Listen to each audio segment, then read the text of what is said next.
ఉష్ణోగ్రతలతో హైదరాబాద్ వాసులు అల్లాడిపోతున్నారు. గరిష్టంగా 45 డిగ్రీల ఉష్ణోగ్రతలు నమోదవుతున్నాయి. రాగల 4 రోజుల పాటు వడగాల్పుల తీవ్రత మరింత పెరిగే అవకాశం ఉందని హైదరాబాద్ వాతావరణ శాఖ హెచ్చరిస్తోంది. మరింత సమాచారం మా ప్రతినిధి నుమాన్ అందిస్తారు.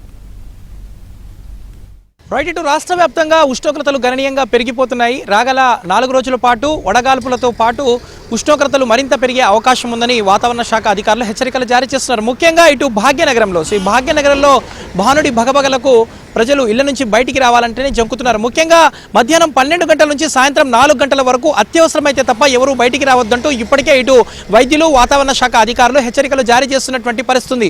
మరోవైపు పెరిగినటువంటి ఎండల తీవ్రత, ఎండ వేడిమి ఉక్కపోతతో ఇటు ఆ సిటీలో ఉన్నటువంటి పర్యాటక ప్రాంతాలు కానివ్వండి, రద్దీగా ఉండేటువంటి ప్రదేశాలు కానివ్వండి, ఇక మధ్యాహ్నం నుంచి పూర్తిగా బోసిపోతున్నటువంటి పరిస్థితి ఉందని చెప్పొచ్చు. ఇక హైదరాబాద్ నగరంలో అత్యధికంగా 44 నుంచి 45 డిగ్రీల ఉష్ణోగ్రతలు నమోదవుతున్నాయి.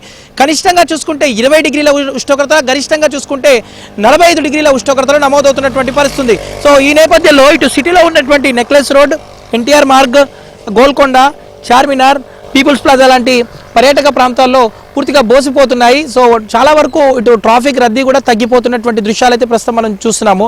మొత్తం కూడా సిటీలో రోడ్లు అయితే మధ్యాహ్నం నుంచి కొంత బోసిపోతున్నాయి. ఉదయం 10 గంటల నుంచే తీవ్రమైనటువంటి ఎండ ఉండడంతో ఇక ప్రజలందరూ 11-12 వరకు వారి కార్యకలాపాలన్నీ ముగించుకొని సాయంత్రం తర్వాతే బయటికి రావడానికి ఆసక్తి కనబరుస్తున్నటువంటి పరిస్థితి ఉందని చెప్పొచ్చు. సాయంత్రం 6-7 గంటల తర్వాతనే ఇటు పర్యాటక ప్రాంతాల్లో కొంత రద్దీ కనిపిస్తుంది. కానీ ఇక ఉదయం వేళలంతా కూడా సిటీలో ఉన్నటువంటి పర్యాటక ప్రాంతాలు గోల్కొండ, చార్మినార్, సాలార్జంగ్ మ్యూజియం, అదేవిధంగా ఇటు నెక్లెస్ రోడ్, సో ఈ ప్రాంతాలు ఏవైతే ఉన్నాయో ఇవంతా కూడా ఉదయం నుంచి సాయంత్రం వరకు పూర్తిగా నిర్మానుష్యంగా మారుతున్నటువంటి పరిస్థితి మనకు కనిపిస్తుందని చెప్పొచ్చు. ప్రస్తుతం మనము చూస్తున్నాము నెక్లెస్ రోడ్లో పూర్తిగా రద్దీ అయితే తగ్గిపోయినటువంటి పరిస్థితి. సో ఎండల తీవ్రత పెరిగినటువంటి నేపథ్యంలో ఇప్పటికే ఇటు అధికారులతో కూడా ఏదైతే ఎప్పటికప్పుడు కూడా అధికారులను కూడా ఇటు ప్రభుత్వం అలర్ట్ చేస్తుంది. ఇటు జిల్లాల వారీగా ఇటు హైదరాబాద్, రంగారెడ్డి, మేడ్చల్, సంగారెడ్డి, దాంతోపాటు ఇటు భద్రాద్రి కొత్తగూడెం జిల్లా, ఖమ్మం, సూర్యాపేట, ఆదిలాబాద్ జిల్లాల్లో రాగల 4-5 రోజుల పాటు మరింత ఎండల తీవ్రత పెరిగే అవకాశం ఉన్నటువంటి నేపథ్యంలో ప్రజలు అప్రమత్తంగా ఉండాలంటూ కూడా ఇప్పటికే ఇటు జిల్లాల వారీగా అన్ని జిల్లాల కలెక్టర్లకు కూడా ఇప్పటికే ఇటు సిఎస్ ఆదేశాలు జారీ చేశారు. ప్రజలు అప్రమత్తంగా ఉండాలంటూ కూడా ఇప్పటికే ఎప్పటికప్పుడు కూడా ఇటు ఎండల తీవ్రత నేపథ్యంలో సమీక్షలు నిర్వహిస్తున్నటువంటి పరిస్థితి. ముఖ్యంగా ఇటు చిన్నారులు, వృద్ధులు మధ్యాహ్నం నుంచి మాత్రం ఎవరు బయటికి రావద్దు అంటూ కూడా ఇప్పటికే సూచనలు చేస్తున్నటువంటి పరిస్థితి.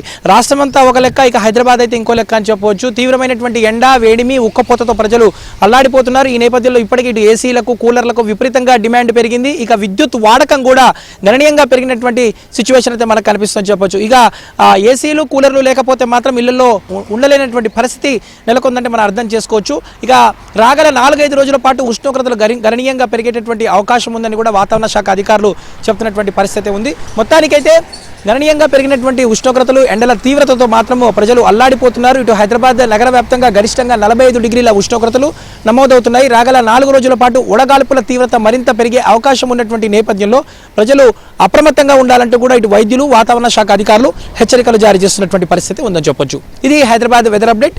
వీడియో జర్నలిస్ట్ శ్యామ్తో నుమాన్, ఆంధ్రజ్యోతి.